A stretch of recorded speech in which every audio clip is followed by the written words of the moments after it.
Céline, bonjour. Bonjour.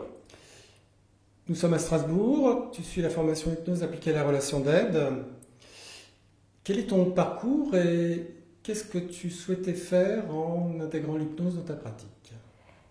Alors moi, je suis neuropsychologue de formation et dans mon métier actuellement, je n'avais pas d'outils thérapeutiques.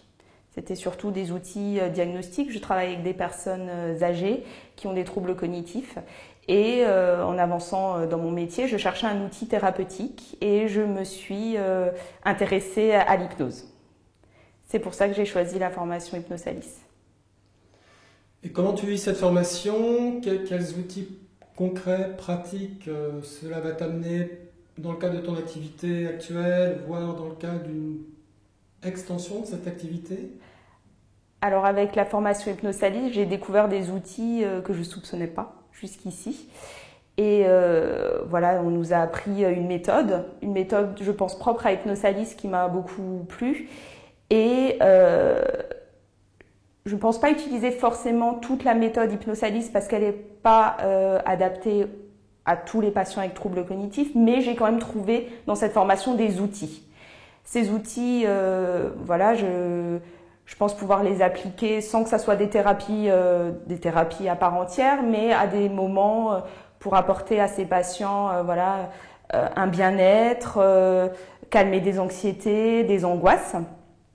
Donc ça, c'est une première chose que j'ai pu obtenir avec Hypnosalis. Et dans un second temps, Hypnosalis m'a apporté une ouverture d'esprit que j'avais peut-être pas forcément au départ et m'a ouvert à d'autres horizons qui sera peut-être de m'installer en libéral. Cette fois-ci plus avec ces patients que je rencontre actuellement, mais voilà, avec d'autres tout venants et d'autres demandes que je n'avais pas jusqu'ici. Quelle importance tu donnes au mémoire que tu es en train de préparer? Tu as déjà un sujet? Oui, j'ai effectivement déjà un sujet. Je pense que c'est très important. C'est quelque chose qui permet de se questionner personnellement et de savoir où on en est. Donc, je pense que pour toute bonne formation, c'est nécessaire d'avoir un mémoire. Donc, c'est un travail personnel et c'est un travail qu'on partage aussi avec ses formateurs, avec ses collègues de formation.